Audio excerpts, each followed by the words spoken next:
Market సైకాలజీని అర్థం చేసుకోవడానికి ఒక ఇంట్రెస్టింగ్ కథ చూద్దాం. ఓల్డ్ ఈజ్ గోల్డ్ అంటారు కదా, బేసిక్స్ ఎప్పటికీ మారవు. ఒక వేటగాడు పక్షుల భాషను నేర్చుకొని వాటి రాణిని చాలా సులభంగా తన వలలో బంధించాడు. తెలివైన పనే కదా. కాని మిగతా పక్షులు చనిపోయినట్లు నటించి వేటగాడిని మోసగించాయి. దాంతో అతను భయపడి ఆ రాణిని వదిలేశాడు. ఇక్కడ మనం గమనించాల్సిందేంటంటే, కేవలం భాష తెలియడం వేరు, వాటి నిజమైన బాడీ లాంగ్వేజ్ అర్థం చేసుకోవడం వేరు, రైట్? ఈ కాన్సెప్ట్ మన స్టాక్ మార్కెట్కి పర్ఫెక్ట్గా సెట్ అవుతుంది. అసలు అంతర్గత సైకాలజీ ఇక్కడే దాగి ఉంటుంది. అందరికీ కనిపించే ఈ చార్ట్ ప్యాటర్న్లు, వార్తలు ఇవన్నీ కేవలం మార్కెట్ మాట్లాడే సాధారణ భాష మాత్రమే. కానీ నిజమైన మార్కెట్ సైకాలజీ అనేది ఆ ప్రైస్ మూమెంట్స్ వెనక దాగి ఉన్న ఉద్దేశ్యాన్ని పసిగట్టడంలోనే ఉంటుంది.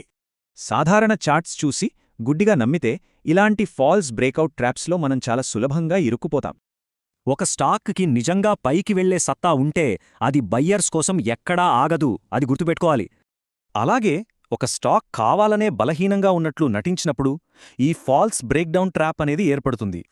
కిందకు పడటానికి ఇష్టపడక సెల్లర్స్ని ట్రాప్ చేసి ఒక సూపర్ డబుల్ బాటమ్ రివర్సల్ ప్యాటర్న్ను ఇది సృష్టిస్తుంది.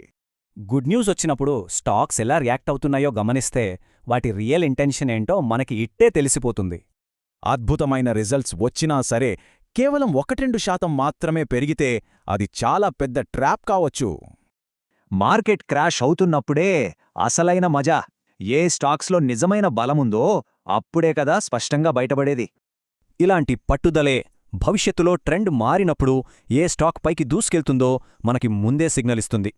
కాబట్టి కేవలం గీతలు గీయడం వేరు, మార్కెట్ బిహేవియర్ని లోతుగా అబ్జర్వ్ చేయడం వేరు. ఇది కంప్లీట్ డిఫరెంట్ స్కిల్. ఈ సైకలాజికల్ స్కిల్స్ సాధించాలంటే కంటిన్యూస్ ప్రాక్టీస్, అలాగే లైవ్ మార్కెట్లో ఎక్కువ స్క్రీన్ టైం స్పెండ్ చేయడం తప్పనిసరి. నిజం చెప్పాలంటే దీనికి షార్ట్ కట్స్ లేవు.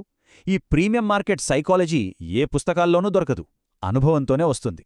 ఆలోచించండి, సాధారణ చార్ట్లకు అతీతంగా ఈరోజు మార్కెట్ బాడీ లాంగ్వేజ్ మనకి ఏ రహస్యాన్ని చెబుతోందో డీకోడ్ చేయగలమా?